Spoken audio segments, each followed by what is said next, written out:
कौन ब्रह्मा का पिता है, कौन विष्णु की मां, शंकर का दादा कौन है, हमको दे बता। ये जानने के लिए कृपया सुनिए जगत गुरु तत्वदर्शी संत रामपाल जी महाराज के अमृत वचन सर्व पवित्र धर्मों के पवित्र शास्त्रों के आधार पर।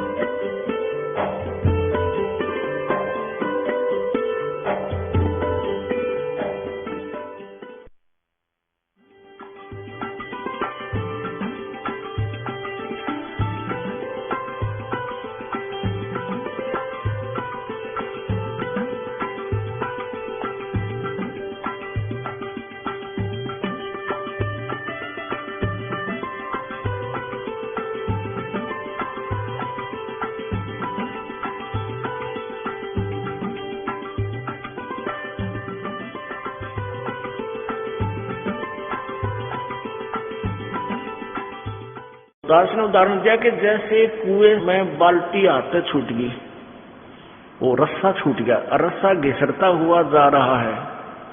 वो 100 फुट में घिसरते घिसरते भी टाइम लग गया करता उसने पूरा कुएं में जाने में। हाथ से छूट गया तो कुएं में गिर जाता, फिर वो ना बाल्टी मिल रहा ना पानी, वो गया हाथ से छूट गया।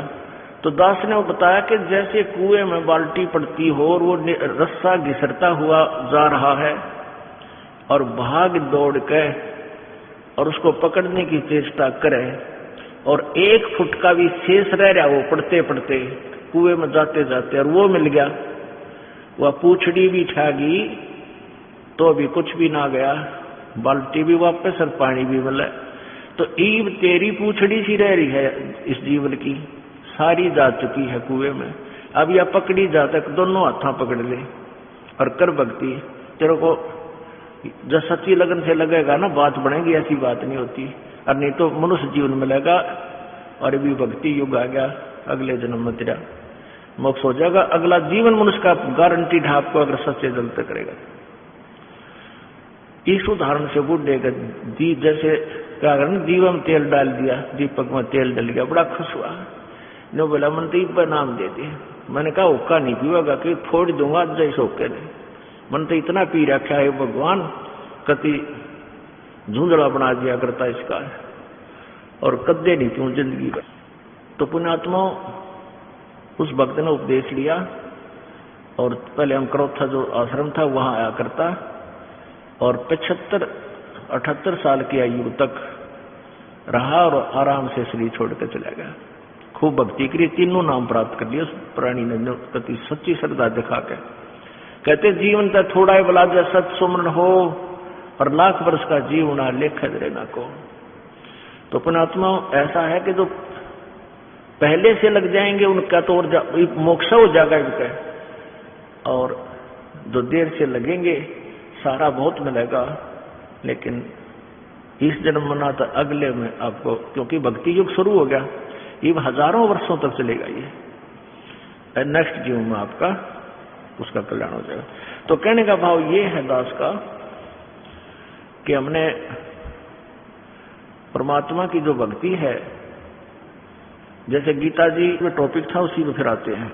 600 वर्ष पहले परमात्मा ने आकर अपना सच्चिदानंद घन की वाणी में ये ज्ञान बताया था कि अक्षर पुरुष एक पेड़ है, निरंजन वा की डार और तीनों देवा शाखा है, ये पात्र रूप संसार।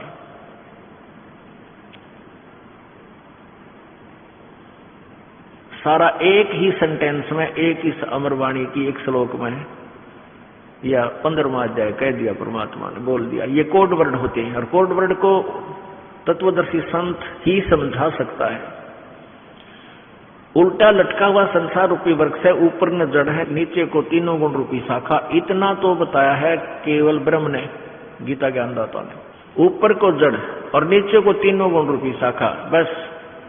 अब परमात्मा ने आकर बताया कि अक्षर पुरुष एक पेड़ है और निरंजन वाकी डार तीनों देवा शाखा है, ये पात्र रूप संसार। अब ये अक्षर पुरुष क्या है, अक्षर पुरुष क्या है, परम अक्षर पुरुष क्या है और सर पुरुष क्या है, इसके विषय में चर्चा चल रही थी कि गीता जी अध्याय नंबर 8 के श्लोक नंबर 1 में अर्जुन ने पूछा परमात्मा वो तत्व ब्रह्म कौन सा है प्रभु, जिसको जानने के बाद फिर बुढ़ापे और इस मृत्यु के दुख से छूटने की ही प्राणी प्रयत्न करता है, चेष्टा करता है। तो बुढ़ापा जो सबसे बड़ा दुख बताया और ऊपर से फिर मृत्यु, तो जब आपको ये पता चलेगा कि कितना कष्ट है इस प्राणी को, फिर आप इस बुढ़ापे और मृत्यु को पुनः प्राप्त करना नहीं चाहोगे। अभी तो आपने एक रूटीन मान रखा है कि वह मरना जीना तो लाग रहा है, और सभी कहे जन्म हुआ वो मर भी गया, मर गया उसका जन्म भी होगा, क्योंकि यहां तक का यही विधान है ब्रह्म तक का। शंकर भगवान ने अपनी माता दुर्गा से कहा था कि हे मां, मैं आपसे कुछ नहीं मांगता और ना मैं कोई प्रयत्न करता मेरे अपने पिता को पाने की, मुझे तो आप एक वरदान दे दो, मुझे अमर कर दो, मैं कदे नहीं मरूं। तब दुर्गा ने कहा बेटा ये नहीं हो सकता, जो जन्म गया उसकी मृत्यु होगी, जो मृत्यु होगी पुनर्जन्म जरूर होगा, ये विधान है, इसको मैं परिवर्तन नहीं कर सकती इसमें। तो पुण्यात्मा, यहां जन्म और मृत्यु सभी का है, और सभी तकरीबन ऋषियों ने यही उदाहरण देकर फाइनल कर दिया कि जन्म मृत्यु तो सदा ही बनी रहेगी। लेकिन अपने सदग्रंथ ये भी बताते हैं, गीता जी अध्याय नंबर 15 के श्लोक नंबर 1 से 4 में बताया कि श्रेष्ठ तत्वदर्शी संत की प्राप्ति के उपरांत उसके पश्चात उस परम पद परमेश्वर की खोज करनी चाहिए, जहां जाने के बाद प्राणी फिर लौटकर संसार में नहीं आते, उनका फिर कभी जन्म मृत्यु नहीं होता।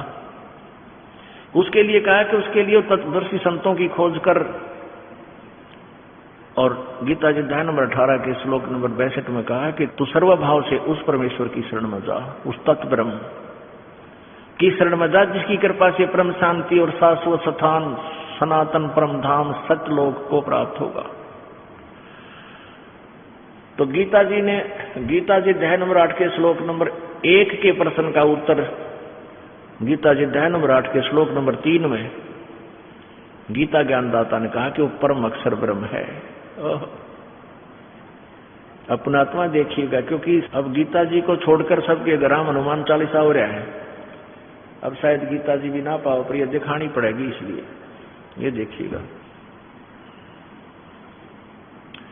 अनुवादक हैं जय दयाल गोविंद का, गीता प्रेस गोरखपुर से प्रकाशित है।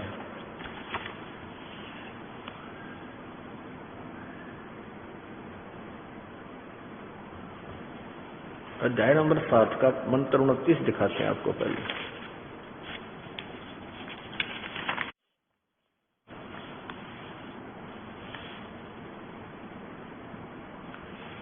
इसके नीचे संस्कृत ये 29 मंत्र है, श्लोक है। 7 में जाएगा, जरा मरण मोक्षाय माम आश्रित्य, जरा मरण मोक्षाय माम आश्रित्य यतन्ति ये ते ब्रह्म तत्विदु, ब्रह्म तत्व ब्रह्म को ब्रह्म तत्व कहो, विदु कृष्णम अध्यात्मम कर्म च अखिलम। इसका उत्तर यहां दिया है। अब गीता ज्ञानदाता कहता है कि जो ज्ञान मैं तुझे दे रहा हूं कि तत्वदर्शी संत की खोज कर ले, ये लिखा है जो मेरे शरण होकर जरा और मरण से छूटने के लिए प्रयत्न करते हैं, वे पुरुष तत्व माने उस, और ब्रह्म माने ब्रह्म को। ये देखिएगा, तत्व ब्रह्म, उस ब्रह्म को, तत्व ब्रह्म उस ब्रह्म को, संपूर्ण अध्यात्म को तथा संपूर्ण कर्मों को जानते हैं, जो मेरे शरण होकर, जरा माने बुढ़ापा और मरण माने मृत्यु, जो जरा और मरण से छूटने के लिए प्रयत्न करते हैं, वे पुरुष, वो भक्त तत्व ब्रह्म उस ब्रह्म को, संपूर्ण अध्यात्म को और संपूर्ण कर्मों को जानते हैं। अब मेरे आश्रित का अर्थ है कि जैसे गीता जी अध्याय नंबर 4 के श्लोक नंबर 32 और 34 में कहा है कि उस तत्व ज्ञान को तत्वदर्शी संतों के पास जाकर समझ कि इस बात ने तू समझ लेगा, इस पर आश्रित हो जाएगा, फिर तत्व ज्ञान के आधार से तू उस तत्व ब्रह्म को समझ लेगा, वो कौन है, क्या शक्ति है, और कैसे उसकी प्राप्ति होती है। तो फिर जरा और मरण से, जरा माने बुढ़ापा और मरण माने मृत्यु से ही छूटने का प्रयत्न करता है। तो इसे सिद्ध है कि गीता ज्ञान दाता ब्रह्म से कोई और है, अन्य है, वो परम अक्षर ब्रह्म। अब दास आपको डेफिनेशन ऑफ गॉड बता रहा है। अब देखो 8वें अध्याय के प्रथम मंत्र में, अब यहां ये 29वां मंत्र आपने देखा, इसमें 30 मंत्र है 7वें अध्याय में, ये यहां समाप्त होगी 30वां, और यहां 8वां अध्याय शुरू होता है। इसके प्रथम मंत्र में अर्जुन ने पूछा किम तत्ब्रह्म किम अध्यात्म किम कर्म पुरुषोत्तम, वो वो तत्ब्रह्म कौन है, क्या ये अध्यात्म और वो कर्म कौन से हैं जो करने ना करने चाहिए, अधिभूत से किम प्रोक्तम अधिदेवम किम उच्यते।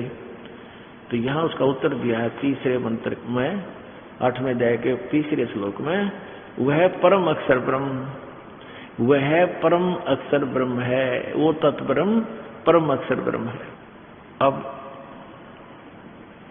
3 परमात्माओं के विषय में जानकारी दी जा रही है, डेफिनेशन ऑफ गॉड बताई जा रही है, परिभाषा प्रभु की। तो सबसे पहले तो हम अपने जिन सदग्रंथों को प्रमाणित मानते हैं उन्हीं से हम आगे चल सकते हैं।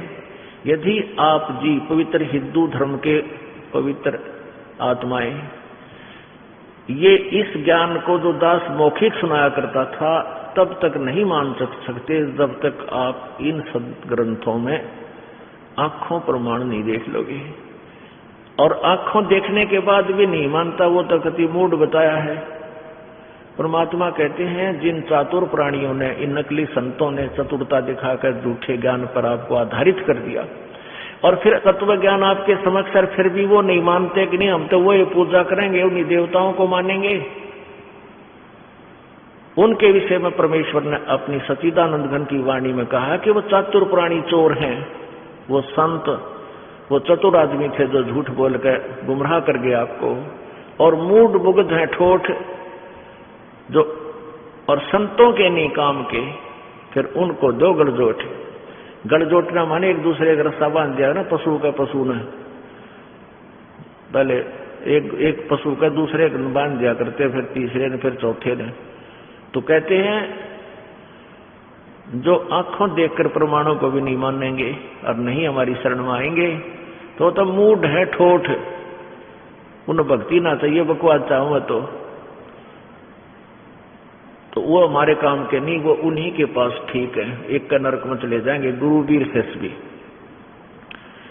अब देखिएगा इसी पवित्र गीता जी के अंदर ये 3 परमात्मा है। गीता ज्ञानदाता ब्रह्म है, ये 21 ब्रह्मांड का प्रभु है, स्वामी है, राम है। ये 21 ब्रह्मांड का स्वामी है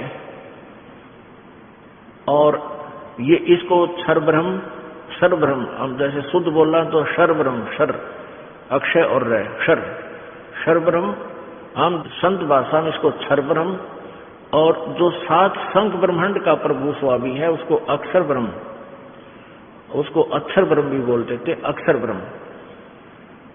और जो ओवरऑल कंट्रोलर है, सबका मालिक है, इन 21 ब्रह्मांडों पर भी प्रभु है, और इस ब्रह्म पर भी मालिक है, और अक्षर पुरुष पर भी मालिक है, वो परम अक्षर पुरुष, परम अक्षर ब्रह्म। गीता जी अध्याय नंबर 8 के मंत्र नंबर 1 का उत्तर 3 में देते हुए जिसमें बताओ परम अक्षर ब्रह्म है। अब इसको परम अक्षर ब्रह्म कहें चाहे परम अक्षर पुरुष कहें, पुरुष माने भी ब्रह्म, ब्रह्म माने परमात्मा भगवान। तो ब्रह्म जो है तो इसको सर्वब्रह्म कहें, वैसे ये सर्वब्रह्म है, लेकिन हम इसको सीधा ब्रह्म कहने लगे क्योंकि ये यहाँ का स्वामी है। 21 ब्रह्मांड का मालिक होने के नाते, प्रभु होने के नाते, ब्रह्म होने के नाते इसको सीधा ही ब्रह्म कहने लगे। जैसे कोई एक विभाग में नौकरी करता है और उस विभाग का एक अधिकारी होता है, एक डिवीजन होती, जैसे दास सिंचाई विभाग में जेई की सर्विस करता था, तो एक्शन एक साहब होता है, तो वहां हम जाते थे तो वहां आपस में जो कलरक लोग बातें करते थे वो बार बार ये नहीं कहते थे एक्शन साहब ने ये कहा है, वो कहा करते साहब ने ऐसा बोला है, ये कार्य करो। तो उनके लिए अंडरस्टूड था उनका साहब, वो एक्शन ही साहब पकड़ा था। तो ऐसे यहाँ 21 ब्रह्मांड में और एक ब्रह्मांड में ये ब्रह्म नाम इस क्षर ब्रह्म का ही था, इस काल का पक गया था। इसको सीधा इस ब्रह्म बोल देते, साहब बोल देते हैं, इसलिए ये ब्रह्म पक गया था। तो है ये सर्वब्रह्म, सर्वब्रह्म, सर्वब्रह्म माने नाशवान भगवान। और इसको डिफाइन करने के लिए फिर एक अक्षर ब्रह्म, एक परम अक्षर ब्रह्म कहना पड़ा। परम अक्षर ब्रह्म, परम अक्षर पुरुष कहो चाहे ब्रह्म कहो, देव कहो, गॉड कहो, अल्लाह कहो। तो गीता जी अध्याय नंबर 15 के श्लोक नंबर 16-17 में ये तीन पुरुष, तीन ब्रह्म बताए हैं, एक सरपुरुष और एक अक्षर पुरुष।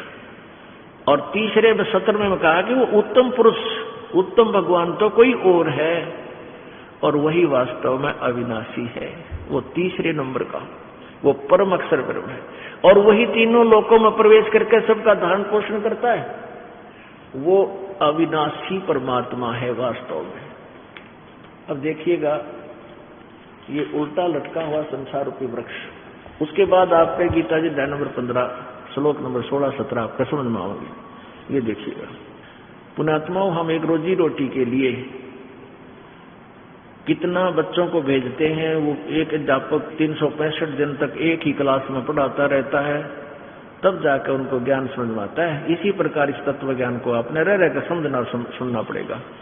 ये देखिएगा, ये एक संसार रूपी वृक्ष है। गीता जी अध्याय नंबर 15 के श्लोक नंबर 1 से 4 तक का और 15-16 का इससे निर्णय होगा। तो परमात्मा कबीर जी ने बताया कि अक्षर पुरुष एक पेड़ है। जैसे जमीन से बाहर जो दिखाई देता है उसको हम पेड़ बोलते हैं, उसको हम पेड़ बोलते हैं। और नीचे जड़ किसे दिखाई देती नहीं तो ऊपर के हिस्से को पेड़ बोलते हैं। अक्षर पुरुष एक पेड़ है। ये तना जो है ये अक्षर पुरुष है, इसको परब्रह्म भी बोलते हैं, अक्षर पुरुष। और निरंजन, ये ज्योति निरंजन काल, सरपुरुष, सरब्रह्म। और ये ज्योति निरंजन जो है ये ब्रह्म है, ये डार है। अक्षर पुरुष एक पेड़ है, निरंजन ये काल इस पेड़ की डार है। और तीनों देवा शाखा है, ये पात रूप संसार। और ये जड़ कौन है? ये स्वयं परम अक्षर ब्रह्म है। ये जड़ जो है ये स्वयं परम अक्षर ब्रह्म है। ये देखिएगा, ये है, ये क्षर ब्रह्म कहो, क्षर पुरुष कहो, इसको ये डार है। क्षर पुरुष कहो तो अक्षर ब्रह्म कहो, ये काल ब्रह्म को ये बोलते हैं, ये तो डार है। और ये अक्षर पुरुष ये एक तना है, ये तना ये अक्षर पुरुष है। और तीनों देवा शाखा है, रजगुण ब्रह्मा, सतगुण विष्णु और तमगुण शिव जी। ये तीनों देवा शाखा है और ये पात रूप संसार। आप जी यहाँ पर हो, हम यहाँ पर हैं। तो इसमें है कि गीता जी अध्याय नंबर 15 के श्लोक नंबर 1 से 4 और 16-17 का आशय, यानी इसका निर्णायक ज्ञान इसमें है। ये है पूर्ण ब्रह्म कबीर देव कबीर साहब, इसको परम अक्षर ब्रह्म भी बोलते हैं। ये मूल है, ये जड़ है इस उल्टे लटके हुए संसार रूपी वृक्ष की। ये परम अक्षर ब्रह्म है, इसको पूर्ण ब्रह्म को चाहे परमेश्वर कहो। और इसको यहाँ लिखा है परमात्मा की वो सच्चिदानंद घन की वाणी का एक श्लोक मंत्र। कबीर अक्षर पुरुष एक पेड़ है, निरंजन वाकी डार, तीनों देवा शाखा है, ये पात रूप संसार। अब यहाँ देखिएगा कि एक ब्रह्मांड का चित्र है। अब ब्रह्मा विष्णु महेश जी की सचिति से आप परिचित होंगे, तब आपको पता चलेगा कि ये दास क्या बताना चाहता है। और इस तत्व ज्ञान से या परिचित होगे, इस तत्व ज्ञान को समझो और सुनोगे, तभी समझ में आएगी। ये एक ब्रह्मांड है, एक ब्रह्मांड का लघु चित्र। इसकी शेप जो है एलिपिकल है, अंडे जैसी है। एक ब्रह्मांड की जो शेप है ये एक अंडे जैसी है। इसको अंड भी बोलते हैं, अंड, अंडा, अंडाकार। और इस शरीर को भी पिंड बोल देते हैं। इस शरीर को पिंड बोलते हैं। तो पिंड के अंदर इस एक ब्रह्मांड के पूरा चित्रण है। अंदर इस शरीर के अंदर, इन कमलों के अंदर हम इस पूरे ब्रह्मांड को देख सकते हैं। जैसे टेलीविजन के ऊपर जहां से भी वो प्रसारण उसका हो रहा है वो सब दिखाई दे जाता है। ऐसे हमारे अंदर चैन एक अंड कहो, ब्रह्मांड कहो, और पिंड इस शरीर को बोलते हैं। अंड, पिंड और ब्रह्मांड ये एक ही वस्तु समझो। क्योंकि अंड कहो चाहे ब्रह्मांड कहो, संत भाषा में इसको जगह जगह अंड भी कहा है, ब्रह्मांड भी कहा है। तो ये एक ब्रह्मांड है। इसमें कौन कौन शक्तियां हैं देखिएगा। इसमें ये है पृथ्वी लोक, ये नीचे है सबसे लास्ट में पाताल लोक, और ये एक स्वर्ग लोक।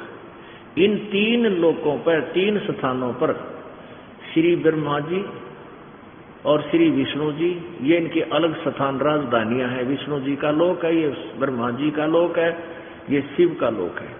तो ये तीनों भगवान अपनी अपनी राजधानी में रहते हुए इन तीन लोकों के ऊपर एक एक विभाग के मंत्री हैं, एक एक विभाग के मंत्री हैं, और केवल वर्क डन इन प्राणियों को दे सकते हैं जो इनके भाग्य में है। ये एक ब्रह्मलोक है, ये इतना ब्रह्मलोक है। इस ब्रह्मलोक के अंदर इस काल में नकली सतलोक, महेंद्र का दीप, नकली सतलोक, नकली अलखलोक, नकली अगमलोक, नकली अनामी लोक की रचना करवा रखी अपनी दुर्गा से। और ये काल इनसे अलग भी रहता है। ये वो गुप्त स्थान है जहां कोई नहीं जा सकता। इस स्थान पर यहाँ इसने तीन स्थान बना रखे, एक रजोगुण प्रधान क्षेत्र, एक सतोगुण प्रधान क्षेत्र और एक तमोगुण प्रधान क्षेत्र। और ये एक दुर्गा का लोक है। ये 88,000 खेड़े और 88,000 और द्वीप है छोटे छोटे। ये धर्मराज का लोक है जहाँ का न्यायाधीश है, जहाँ सबका लेखा जोखा करता है। ये एक मानसरोवर है, इसके अंदर भी सतलोक की नकल कर रखी है। और ये सप्त ऋषियों के अलग से एक समूह बना रखा है, सप्त ऋषि लोक है। ये इकट्ठे ही चलते फिरते घूमते रहते हैं। और ये ब्रह्मलोक है सारा। ये काल अपनी पत्नी दुर्गा को, जब ये रजोगुण प्रधान क्षेत्र में होता है तो वहां अपनी पत्नी दुर्गा को पत्नी रूप में रखते हुए जब इनके संयोग से जो पुत्र उत्पन्न होता है वो रजोगुण युक्त हो जाता है, और ऐसी आकृति उसका ऐसा रूप बन जाता है, वो ब्रह्मा कहलाता है। और जब ये दुर्गा सहित इस सतोगुण प्रधान क्षेत्र में होता है तो विष्णु ऐसा रूप बना लेता है। तो इन दोनों के संयोग से जो पुत्र उत्पन्न होता है, इन्हीं के हम शकल बन जाता है, इस विष्णु की जैसी शकल बन जाती है। इसने जानबूझकर सुनियोजित तरीके से ये ऐसे कर रखा है। फिर ये शिव रूप में इस आकृति में रहता है, ये काल भगवान ब्रह्म, और ये तमोगुण प्रधान क्षेत्र है। इसमें जब ये दुर्गा और ये दोनों रहते हैं, ये तो इन दोनों के संयोग से जो पुत्र उत्पन्न होता है वो शिव जी की आकृति जैसा हो जाता है, और वो तमोगुण पुत्र होता है।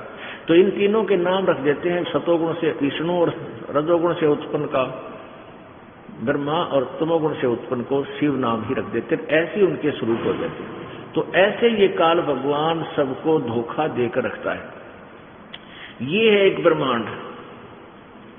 इस एक ब्रह्मांड में ब्रह्मा विष्णु महेश केवल स्वर्गलोक, पृथ्वीलोक और पाताललोक, इन तीनों लोकों के मालिक हैं, स्वामी हैं, प्रभु हैं, राम हैं, भगवान हैं।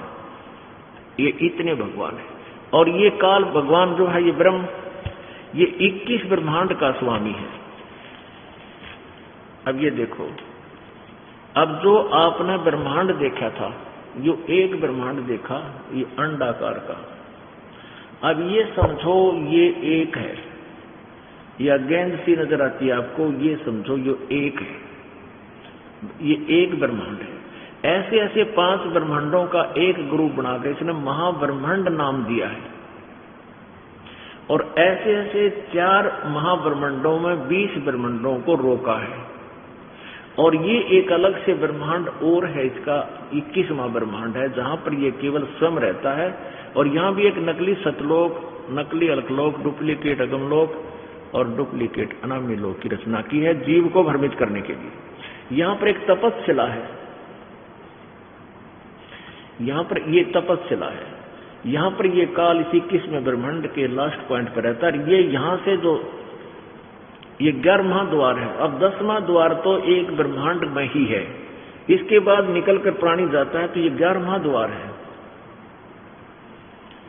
इस 11वें द्वार को ये यहाँ स्वयं रहता है, सतलोक जाने का रास्ता है, इसको कंट्रोल रखता है, कोई प्राणी इधर से निकल ना जाए, इतना बेईमान है ये। वो तपस्या जहाँ 1 लाख प्राणियों को डेली भून कर खाता है, जीव मरते नहीं, उनसे गंध निकालता है सूक्ष्म शरीर से, और यहाँ रहता है, दृष्टि रखता है कि कोई निकल ना जाए। अब ये 21 ब्रह्मांड हैं, इस एक काल भगवान के 21 ब्रह्मांड। ये इतना स्वामी है, इतना प्रभु है, इतना राम है। अब देखिएगा, ये है असंख्य ब्रह्मांडों का चित्र, असंख्य। अब जो आपने 21 ब्रह्मांड देखे थे वो तो समझो ये इतना पोर्शन आ गया। ये तो काल भगवान ज्योति निरंजन काल ब्रह्म के 21 ब्रह्मांडों, अर्थात यो काल लोक है। ये सारा काल लोक कहलाता है, ब्रह्म लोक, यह काल का लोक। और ये है परब्रह्म के यानी अक्षर पुरुष के 7 संख्य ब्रह्मांड, 7 संख्य, ये छोटे छोटे ब्रह्मांड दिखाई देते। ये 7 संख्य ब्रह्मांड है। ये इतना जो अक्षर पुरुष जो है ये इतना स्वामी है, नील पद्म शंख, ये इतने लोकों का स्वामी है। और ये है परम अक्षर ब्रह्म, ये सतपुरुष कहो, परम अक्षर ब्रह्म कहो, पूर्ण ब्रह्म कहो, इसके अंतर्गत ये सारे ही लोक आते हैं। असंख्य ब्रह्मांड का स्वामी है, असंख्य, इंक्लूडिंग इस काल के 21 ब्रह्मांड, यानी सरपुरुष के 21 ब्रह्मांड और अक्षर पुरुष के 7 संख्य ब्रह्मांड समेत ये पूर्ण परमात्मा परम अक्षर ब्रह्म सतपुरुष कबीर देव, इन ओवरऑल कंट्रोल सब का मालिक यो परम अक्षर ब्रह्म, ये भी राम कहलाता है। ये ब्रह्म भी राम साहब कहलाता है, ब्रह्म कहलाता है। ये 21 ब्रह्मांड का स्वामी है। ये 7 संख्य ब्रह्मांड का स्वामी, ये भी राम कहलाता है, ये भी साहब कहलाता है, प्रभु कहलाता है। और ये ओवरऑल कंट्रोलर, ये वास्तव में पूर्ण परमात्मा, ये वो परम अक्षर ब्रह्म है, ये वास्तव में राम है, ये वास्तव में अविनाशी परमात्मा है। अब देखिएगा गीता जी अध्याय नंबर 15 के श्लोक नंबर 1 से 4। ये देखो, अथ पंचदशो अध्याय, पंचदशो यानी 10, 5, 15, 15वां अध्याय और श्लोक नंबर 1। ऊर्ध्व मूलम अधः शाखम अश्वत्थम प्राहु अव्यम छंदासी यस्य पर्णानि यह तम वेद स वेदवित्। इसमें तत्वदर्शी संत की पहचान भी बताई है। आदि पुरुष परमेश्वर मूल वाले, ऊर्ध्व मूलम, ऊपर को मूल है और नीचे को अधः शाखम, ये ब्रह्मा रूप मुख्य शाखा वाला, ये गलत अनुवाद किया है। अधः माने नीचे करना चाहिए। देखिए श्लोक नंबर 2 में स्वयं ही ये 2 बार अधः शब्द है, अधः अधः, यहां उत्तर दिया है अनुवाद के। अधः माने नीचे, अधः माने नीचे। तो यहां लीजिए प्रथम श्लोक में अधः शाखम, नीचे को शाखा वाला। अभी आपने देखा ऊर्ध्व मूलम, वैसे गीता ज्ञान दाता ने तो केवल इतना लिखा ऊर्ध्व मूलम, ऊपर को जड़ और नीचे को शाखा। इन्होंने अनुवाद ये गलत किया है। आप संस्कृत पढ़ सकते हो, ऊर्ध्व मूलम अधः शाखम अश्वत्थम प्राहु अव्यम। अश्वत्थम माने पीपल के वृक्ष को कहते हैं, और ऊपर को जड़ नीचे को शाखा। बस इन्होंने अनुवाद करते समय क्या लिखा है, आदि पुरुष परमेश्वर मूल वाले। यानी इन्होंने इसमें तो अनुवादकर्ता ने ठीक बुद्धि लड़ा दी कि ऊपर ने जड़ तो आदि पुरुष परमेश्वर पूर्ण परमात्मा है, और अधः शाखम को भूल गया फिर यो, क्योंकि फिर तीनों शाखा को के बतावे। अधः शाखम का अनुवाद गलत कर दिया, ब्रह्मा रूप मुख्य शाखा वाले है तेरा के जो ब्रह्मा रूप। इन तो अड़ंगा डांस का मतलब था ज्ञान था, ये निगुड़ का गोबर कर दिया। अब अधः शाखम, नीचे को शाखा वाला, ये खुद यहाँ 2 बार लिख रहे हैं, अधः माने नीचे, अधः माने नीचे। ये देखो दूसरे मंत्र श्लोक में, यहाँ ठीक है अधः माने नीचे, यहाँ विचलित ना हुए। ऊपर को जड़ और नीचे को शाखा वाला ये संसार रूपी पीपल के वृक्ष को अविनाशी कहते हैं। और वेद जिसके पत्ते कहे गए हैं, और उस संसार वृक्ष को जो पुरुष, जो व्यक्ति तत्व से जानता है, मूल सहित यानी जड़ से लेकर और नारी नारी शाखाओं तक जो बता देता है, पत्तों तक बताता है, तत्व से जानता, स वेदवित्, स वेदवित्। आप संस्कृत भी पढ़ सकते हैं, 'शिक्षा का ये लाभ हमें हुआ है, हम संस्कृत भी पढ़ सकते हैं। इसमें क्या लिखा है कि जो पुरुष संसार रूपी वृक्ष को, जो व्यक्ति मूल सहित जड़ से लेकर पत्तों तक जानता है, वह वेद के तात्पर्य को जानने वाला है, अर्थात वो तत्वदर्शी संत है। आगे इसमें लिखा है कि उस संसार रूपी वृक्ष की, दूसरे मंत्र में, श्लोक में, उस संसार वृक्ष की तीनों गुण रूप, रजगुण ब्रह्मा, सतगुण विष्णु, तमगुण शिवजी रूपी शाखाएं जल से बड़ी हुई नहीं है। ये शाखाएं विषय परवाला, विषय विकारों की शाखा हैं, विषय परवाला शाखा। ये तो शाखा है तीनों गुण, रजगुण ब्रह्मा, सतगुण विष्णु, तमगुण शिवजी। विषय परवाला, विषय भोग रूपी कोपलों वाली देव, मनुष्य आदि त्रिक आदि योनि रूपी शाखाएं नीचे और ऊपर, सर्वत्र नहीं, ओनली 3 लोकों में, ऊपर और नीचे। क्योंकि पृथ्वी लोक पर ज्ञान बोला जा रहा था, ऊपर स्वर्ग नीचे पाताल, ऊपर और नीचे फैली हुई है। और मनुष्य लोक में ये जीवों को कर्मा के अनुसार बांधने वाली, फंसाए रखने के भी ये मुख्य कारण है, मूलानी मुख्य कारण है। कौन? ब्रह्मा विष्णु महेश, तीनों गुण, ब्रह्मा विष्णु महेश रूपी मुख्य कारण है जो हमें यहाँ फंसा कर रखते हैं, ऊपर और नीचे ये व्याप्त है। अब हमने ये तीनों गुण, रजगुण ब्रह्मा है, सतगुण विष्णु, तमगुण शिवजी, ये कंसेप्ट क्लियर करना पड़ेगा, तभी हम इस ज्ञान को आगे सुन पाएंगे। क्योंकि इतनी कुनीन है या कड़वी, जय इसमें थोड़ी सी खांड ना मिलाई जाएगी तो कोई सत्संग सुना नहींगा। क्योंकि अब ये सत्संग जो दास का पूरे विश्व में जाना है, और ये चैनलों वाले जो नखरे करा करते ही बात जोड़ते फिरेंगे कि हमने भी दे दो, हमने भी दे दो, हम भी चलाएंगे। क्योंकि और ज्ञान न को नहीं, जिनको परमात्मा चाहिए और विश्व में शांति चाहिए और इस माया से और भगवान से लाभ चाहिए, इस दास के पास आना होगा और इस ज्ञान को सुनना ही पड़ेगा। 2 जन दुखी होकर पीछे सुन लेंगे और चाहे पहले सुन लो, पहले सुन लेंगे वो पुण्यात्मा होंगे। इसलिए रह कर ये प्रमाण दिखाए जाते हैं। कहीं किसी भगत का घनी कड़वी दवाई, कड़वा मुंह ना हो जाए, फिर आगे खावे को नहीं, सुने नहीं दो इस ज्ञान को, इसलिए दिखा जा। देखिएगा श्रीमद् देवी भागवत हिंदी टीका सहित भाग 1, ये कहां से प्रकाशित है? अथ देवी भागवतम सभाष्टीकम सहमातम, खेमरा श्री कृष्णदास प्रकाशन, मुंबई। ये यहां से छपी है। हम तीसरे स्कंद में आते हैं। ये तीसरा स्कंद है। अर्थ श्रीमद् देवी भागवते भाषा टीका युक्ते तृतीय स्कंद प्रारंभते। ये तीसरा स्कंद यहां से प्रारंभ होता है। इस तीसरे स्कंद के प्रश्न नंबर 11 पे देवी भागवत का 11वां पृष्ठ और ये अध्याय नंबर 5 के और श्लोक नंबर 8 में, ये 7वां या समाप्त हो गया 8वां। भगवान शंकर अपनी माता दुर्गा से कह रहा है, हे माता, यदि हमारे ऊपर सदा आप दया युक्त हो तो हमको तमोगुण मैं किस प्रकार प्रदान किया है? और ब्रह्मा रजोगुण और विष्णु, हरि माने विष्णु कहते हैं ये हरि को, सतगुण, ये सतगुण क्यों बना दिया? अब संस्कार देखो, थोड़ी सी और कंसेप्ट क्लियर होगा। ये प्रदान प्रदू नहीं है, इसमें सीधा ही है कि मैं क्यों जन्म दिया, क्यों उत्पन्न कर दिया तमगुण। यदि जा धर्मना न सदाम्बिके कथम अहम विहित है, मैं क्यों बना दिया, मैं क्यों रच दिया, क्या तमोगुण है। और कमल से उत्पन्न होने वाले ब्रह्मा को रजोगुण संभव, रजोगुण क्यों पैदा कर दिया।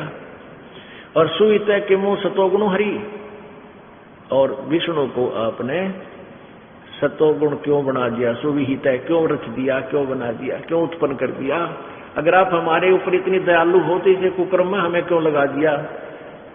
अब ब्रह्मा जी के दबाव के कारण, रजोगुण के दबाव के कारण ये प्राणी बच्चे उत्पन्न करता है, जीव के बस का नहीं। ऐसे गरीब बालक देखे हैं, जिनके व्यक्ति हैं जिनके 6 बालक हो गए, अब उनके बस की बात नहीं। इस काल ने ऐसा दबाव दे दिया हर प्राणी के ऊपर, वो उनकी परवरिश होती नहीं, किसी का कच्चा कोई ना, किसी का कुड़ता ना, फिर उनमें दुखी हो जाओ। और फिर आगे ये शंकर भगवान इनको मारता है, तो ये नौका है कि यह के चाड़ा हो रहा भाई। आप एक तरफ को भी, बेटा मैं तुम्हारे से बहुत प्यार करती हूँ, आप मुझे बहुत अच्छे लगते हो, क्योंकि ये इसके बेटे हैं, या तो स्वभाव है माँ का ममता करना। और फिर शंकर भगवान कहता है फिर आपने हमें ऐसा क्यों बना दिया? अब प्रकृति से ही उत्पन्न है ये तीनों। फिर देखिए देवी भागवत गीता प्रेस गोरखपुर वाली, ये गीता प्रेस गोरखपुर से प्रकाशित है। इसका संपादक है हनुमान प्रसाद पोदार और चिमन लाल गोस्वामी, और ये गीता प्रेस गोरखपुर से प्रकाशित है। इसके 123 पृष्ठ पर तीसरे स्कंद में, ये तीसरा स्कंद पृष्ठ 123 पे भगवान विष्णु अपनी माता दुर्गा की स्तुति कर रहे हैं। तुम शुद्ध स्वरूपा हो, ये सारा संसार तुम्हीं से उद्भासित हो रहा है। मैं ब्रह्मा और शंकर हम सभी तुम्हारी कृपा से विद्यमान है। हमारा आविर्भाव यानी जन्म, तिरोभाव माने मृत्यु, हमारा तो जन्म मृत्यु हुआ करता है। हम अविनाशी नहीं है, केवल तुम नित्य हो, अविनाशी हो। जब तुम्हारे अविनाशी, जगत जननी और प्रकृति और सनातनी देवी हो। प्रकृति दुर्गा को कहते हैं, ये भी ध्यान रखना। ये आपके गीता जी में ये काम आओगा। दास जब आपको प्रकृति से रजगुण ब्रह्मा सतगुण विष्णु तमगुण शिव जी की उत्पत्ति बताओगा 14वें श्लोक अध्याय में 3, 4, 5 में। शंकर भगवान कह रहे हैं कि शंकर भगवान बोले देवी यदि महाभाग विष्णु तुम ही से प्रकट हुए हैं तो उनके बाद उत्पन्न होने वाले ब्रह्मा भी तुम्हारे बालक हुए। फिर मैं तमोगुणी लीला करने वाला शंकर क्या तुम्हारी संतान नहीं हुआ? अर्थात मुझे भी उत्पन्न करने वाली तुम ही हो, यानी ब्रह्मा विष्णु महेश की माता दुर्गा सिद्ध होगी। आगे देखिए, इस संसार की स्थिति सृष्टि स्थिति और संहार में तुम्हारे गुण सदा समर्थ है। उन्हीं तीनों गुणों से उत्पन्न हम रजगुण ब्रह्मा सतगुण विष्णु तमगुण शिव जी, ब्रह्मा विष्णु एवं शंकर नियमानुसार कार्य में तत्पर रहते हैं। अब ये कंसेप्ट क्लियर हो गया कि रजगुण ब्रह्मा है, सतगुण विष्णु तमगुण शिव जी। इसके बाद अब गीता जी अध्याय नंबर 15 का श्लोक नंबर 3 देखो, आसानी से समझ में आएगा। अध्याय नंबर 15 एवं श्लोक नंबर 3 में आगे है। इस संसार वृक्ष का स्वरूप जैसा कहा है, यहां पर 2 में देखो, 2 हम पढ़ रहे हैं। इस संसार वृक्ष की तीनों गुण रूप रजगुण ब्रह्मा सतगुण विष्णु तमगुण शिव जी रूपी ये शाखाएं, ये देखो यह है अधै च ऊर्ध्वम प्रसरता तस्य शाखा गुण प्रवर्धा विषय परवाला अधै च मूलानी अनुसंधानी कर्मानुबंधनी मुनिश्लोके। इस संसार वृक्ष की तीनों गुण रजगुण ब्रह्मा सतगुण विष्णु तमगुण शिव जी परवर्धा यानी नीचे बढ़ी हुई, नीचे वाली फैली हुई, इनका विस्तार। विषय परवाला शाखा, ये विषय विकारों की शाखा है। रजगुण ब्रह्मा सतगुण विष्णु तमगुण शिव जी तो शाखा है, नीचे और ऊपर सर्वत्र नहीं। ऊर्ध्व अधः च ऊर्ध्व, ऊपर और नीचे फैली हुई है प्रसरता। मनुष्य लोक में कर्मा के अनुसार ये बांधने वाली, कर्म के अनुसार यानी जैसा जिसने कर्म किया उसके अनुसार ये ही यहाँ तीनों पर भगवान हमें यहाँ फंसाए रखते हैं, बांधे रखते हैं। ये नीचे और ऊपर सभी लोकों में नहीं, ऊपर और नीचे फैली हुई। आगे देखो तीसरे में, इस संसार वर्ष का स्वरूप जैसा कहा है वैसा यहाँ विचार काल में नहीं है। गीता ज्ञान दाता यहाँ स्वयं कह रहा है कि संसार रूपी वृक्ष अर्थात सृष्टि रचना के बारे में मैं तुझे इस गीता ज्ञान में यहाँ विचार काल में या तेरे और मेरे डिस्कशन में मैं तुझे क्लियर नहीं बता सकता। इस संसार वर्ष का स्वरूप जैसा ही बता दिया, यो यहाँ विचार काल में इन सब विभागों को मैं नहीं बता सकता, यहाँ नहीं पाया जाता, यहाँ नहीं पाया जाता, क्योंकि न तो इसका आदि है और न इसका अंत है। यानी गीता ज्ञानदाता कहता है मुझे इसका कोई पता नहीं और न इसकी अच्छी प्रकार स्थिति है। इसलिए इस सुविरुद्ध मूलम, इसलिए इस सुविरुद्ध मूलम अति दृढ़ मूल वाले यानी तो जो परमात्मा का ऊपर लोक है, सतलोक जड़ रूपी हिस्सा है इसका, वो तो अविनाशी है यानी सदा रहने वाला है, अति दृढ़ वो कभी नष्ट नहीं होता। इस अति दृढ़ रूप मूल वाले संसार रूपी पीपल के वृक्ष को, यानी सृष्टि रचना के इस उलझे हुए ज्ञान को, दृढ़े नसंग शस्त्रेण छित्वा, यानी तत्व रूपी दृढ़ यानी अटल, उस मजबूत तत्व वैराग रूप नहीं, तत्व ज्ञान रूपी शस्त्र द्वारा काट के, अर्थात इस सुलझा के समझ के, उसके पश्चात 15वें अध्याय के 4 श्लोक में, उसके पश्चात यानी तत्व ज्ञान से इस अज्ञान रूपी अंधकार को काट के उलझी हुई गुत्थी को समझकर उसके पश्चात उस परम पद रूप परमेश्वर को भली भांति खोजना चाहिए, जिसमें गए हुए पुरुष फिर लौटकर संसार में नहीं आते, और जिस परमेश्वर से यानी जिस भगवान ने इस पुरातन संसार रूपी वृक्ष की प्रवृत्ति विस्तार को प्राप्त हुई, यानी जिस परमात्मा ने संसार रूपी वृक्ष की रचना की है, यानी ब्रह्मांडों की रचना की है, उसी आदि पुरुष नारायण के मैं शरण हूं। यानी गीता ज्ञान दाता भी कह रहा है कि उसी पूर्ण परमात्मा परम अक्षर ब्रह्म की मैं अधीन हूं। इस प्रकार दृढ़ निश्चय करके उस परमेश्वर का मनोनिधि ध्यान करना चाहिए, निधि दासन। अब क्या सिद्ध हो गया कि गीता ज्ञान दाता से कोई और उपास्य परमात्मा है, उसी की पूजा करनी चाहिए। आगे देखो इस 15वें अध्याय का 16 और 17 श्लोक। अब यहाँ 16 श्लोक नीचे है। अब देखो ये पुरुष माने होता है परमात्मा, पुरुष माने प्रभु। इन्हीं अंग्रेजों के अनुवाद में दिखाता हूं, जो ये अपने आप में वेदों के ज्ञाता बताए थे और संस्कृत के ज्ञाता, इन्होंने ही अनुवाद कर रखे, उन्हीं के मीनिंग को हम आपके समक्ष प्रकट करते हैं।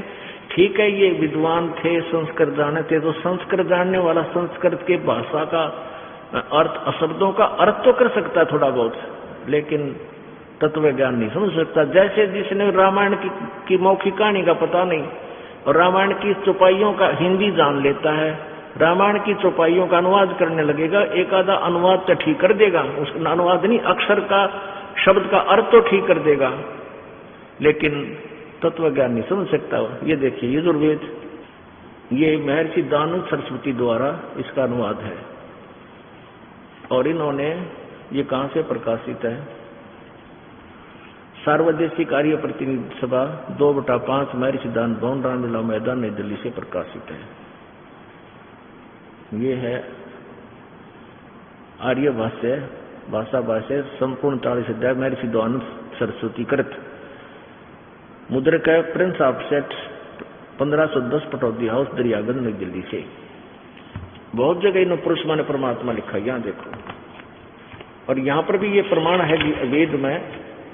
ये 40वां अध्याय है, ये 44वां अध्याय, 44वां अध्याय माने 40वां अध्याय, और इसका 17वां मंत्र है। इसमें 2 भगवान है, ब्रह्म और परम अक्षर ब्रह्म के विषय में जानकारी दी गई है। ये देखिएगा इन्हीं के अनुवाद में, यहां देखना, ये पुरुष शब्द है, पुरुष, और ये ओम खम ब्रह्म असो असौ अहम, ये अहम शब्द है, अहम अलग संधि छेद करते हैं, तो यहां इन्होंने अहम शब्द भी लिखा, अहम, ये यहां से संधि छेदित है, और ये असौ स माने इसका स अर्थ क्या, अनुवाद क्या है कि हे मनुष्य जैसे ज्योत स्वरूपी, ये वेदों को भी ब्रह्म बोल रहा है, जो जिसका ओम नाम है, हे ज्योत, जिस हे मनुष्यो जिस ज्योत स्वरूप रक्षक मुझसे, ये ज्योत स्वरूप तो युग काल है, मुझसे अविनाशी यथार्थ कारण के आच्छादित मुख के तुल उत्तम अंग का प्रकाश किया जाता है। यानी मुख, ये मुख माने मुख्य, मुख्य भगवान के बारे में जो मैं प्रकाश करता हूं, ज्ञान बता रहा हूं, जो वह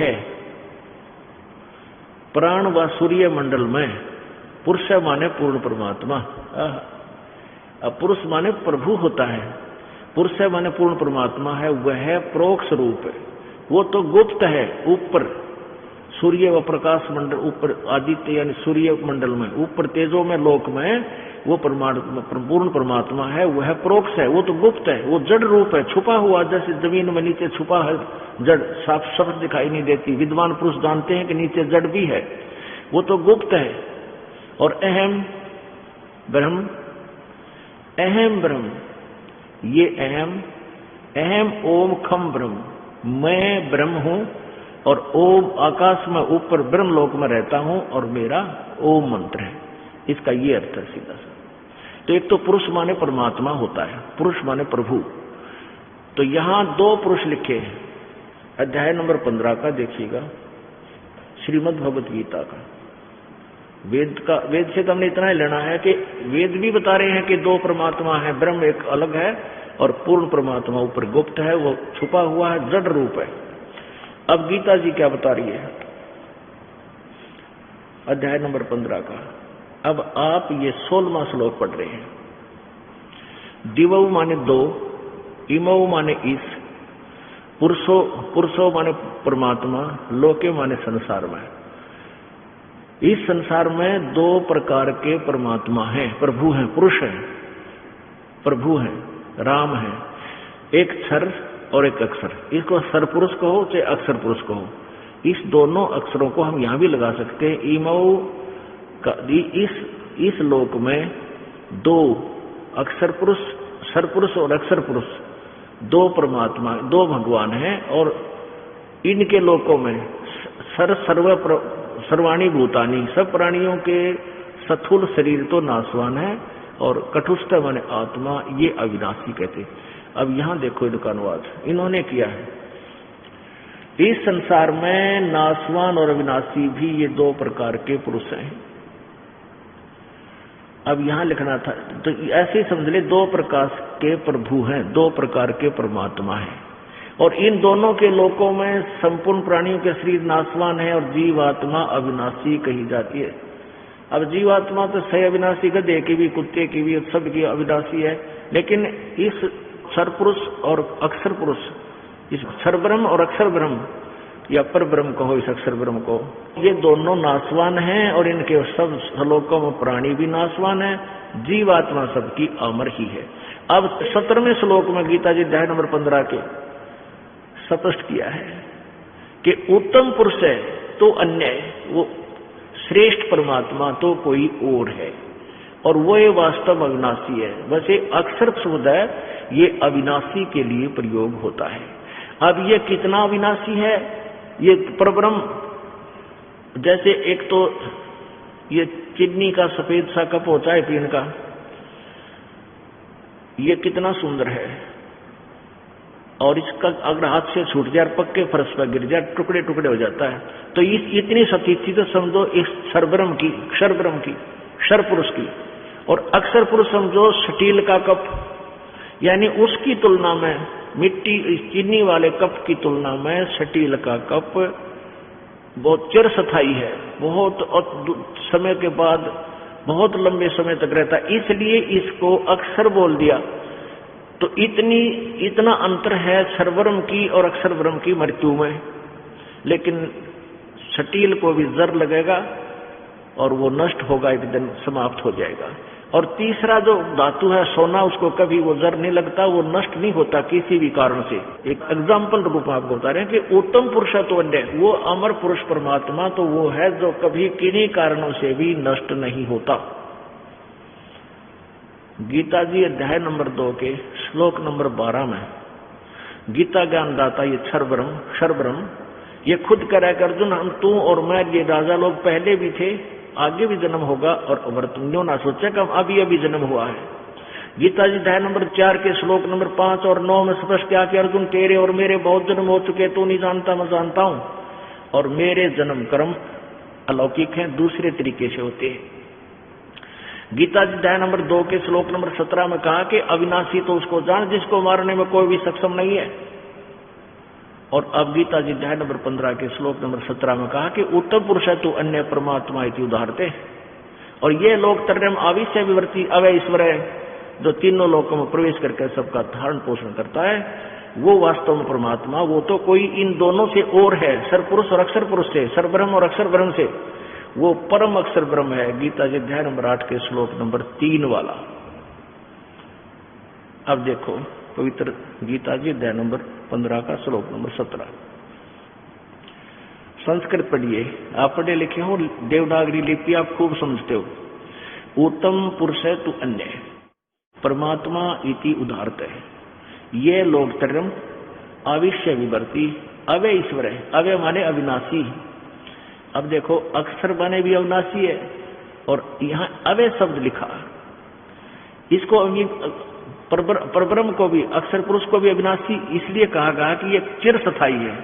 अभी इनकी आयु बताएंगे आपको कैसे चिरस्थायी है। और ये है उत्तम पुरुष है तो अन्य परमात्मा इति उदाहरत, ये लोग term अविश्य विवर्ती अव्यय ईश्वर है। वो जो तीनों लोकों में प्रवेश करके सबका धारण पोषण करता है, वो अविनाशी श्रेष्ठ प्रभु है।